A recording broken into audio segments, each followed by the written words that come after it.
Kelas 7F semuanya, assalamualaikum warahmatullahi wabarakatuh. Waalaikumsalam warahmatullahi wabarakatuh. Selamat pagi semuanya. Pagi sudah berdoa belum? Belum. Ketua kelasnya? Siap. Berdoa.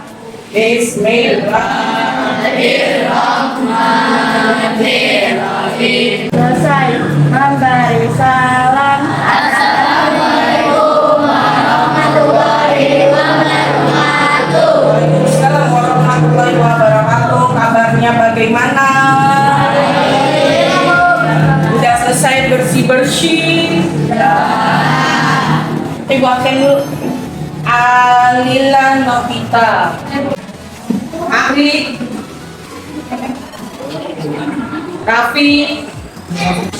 Ini kan ibu udah share sebelumnya kan?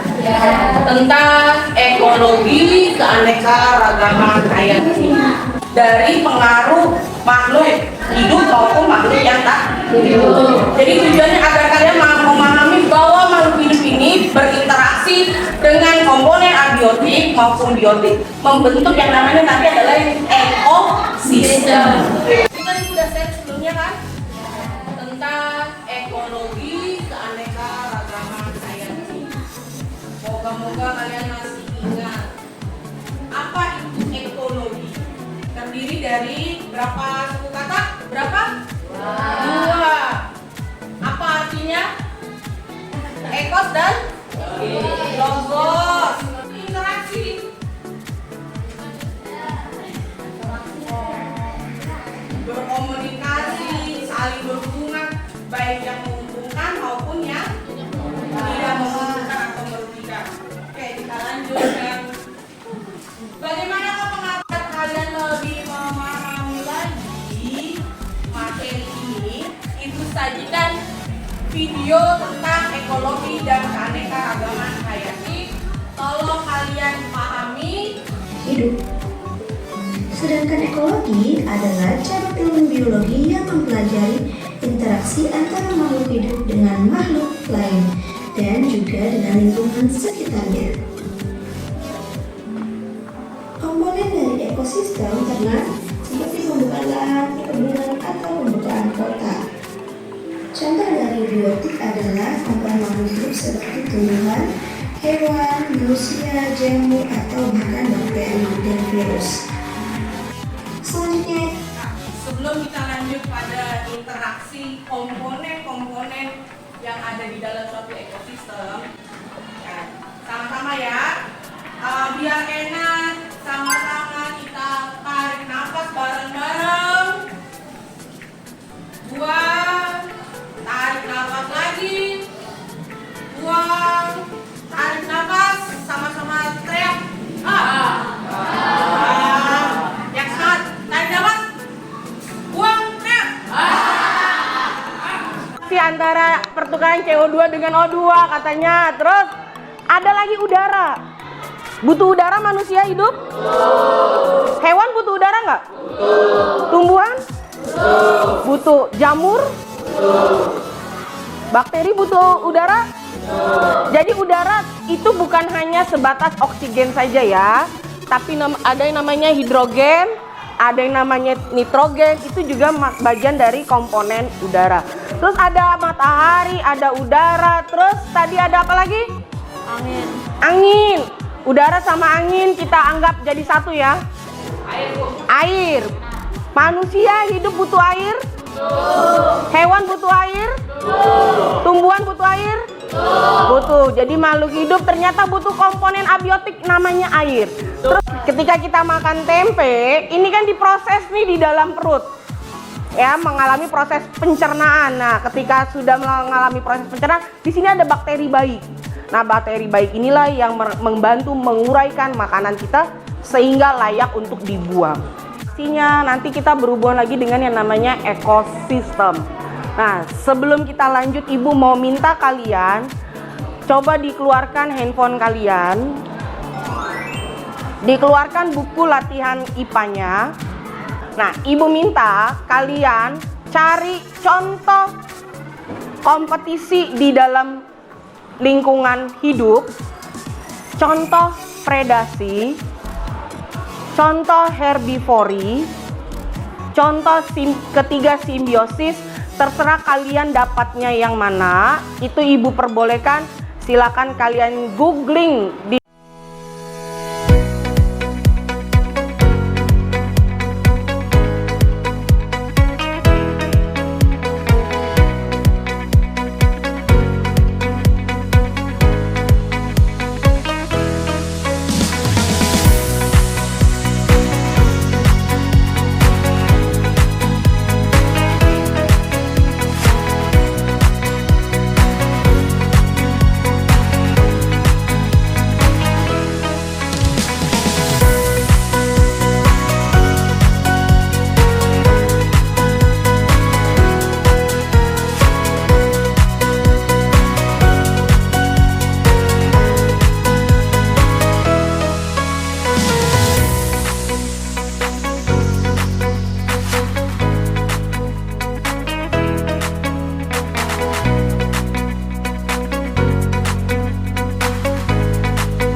sudah selesai. Kita coba panggil perwakilan, satu laki-laki, satu perempuan. Sudah selesai? Belum. Bulan 2. Alila? Oke, Epan, maju Pan. Dan silakan. Contoh interaksi kompetisi. Singa dan harimau bersaing untuk mendapatkan makanan di wilayah yang sama. 2. Beberapa kuda nil bersaing mendapatkan tempat berendam. Contoh interaksi predasi. Tikus dan ular, kancil dan harimau, ulat dan ayam. Contoh simbiosis mutualisme. Bunga dan kupu-kupu, ikan Nemo dan anemon. Contoh simbiosis komensalisme, ikan remora dan ikan hiu. 2. Tanaman anggrek menempel pada batang pohon. Contoh simbiosis parasitisme, benalu dan pohon mangga. 2. Lalat, buah dan buah. Udah, Bu. Evan semuanya. Contoh interaksi kompetisi. 1. Kupu-kupu dan lebah harus bersaing mendapatkan bunga bernektar. 2. Beberapa kuda nil saling bersaing untuk mendapatkan tempat berendam. Contoh interaksi predasi karnivora. Ular dengan tikus, kancil dengan buaya. Contoh simbiosis mutualisme. Kerbau dan jalak, bakteri E. coli dan usus besar. Contoh simbiosis kompetisi. Singa dan harimau, kambing dan sapi. Contoh simbiosis parasitisme. Nyamuk dan manusia, kutu dan kepala manusia. Contoh simbiosis komensalisme. Tanaman sirih dan pohon, ikan remora dan ikan hiu. Oke, sudah? Tepuk tangan bagi temannya yang sudah membacakan contohnya dan tugas yang kalian tadi sudah cari. Kalian sampai sini memahami tidak tentang interaksi? Amin. Jadi ternyata makhluk hidup di dalam kita hidup simbiosis. Nah, untuk di pertemuan berikutnya nanti kita akan bahas ternyata dari interaksi ini terbentuk lagi namanya ekosistem. Nah, di pertemuan berikutnya kita akan membahas ekosistem. Untuk hari ini kita cukupkan sampai sekian. Sama-sama kita ucapkan alhamdulillah. Oke, sampai ketemu di pertemuan berikutnya minggu besok ya. Sampai jumpa. Assalamualaikum warahmatullahi wabarakatuh.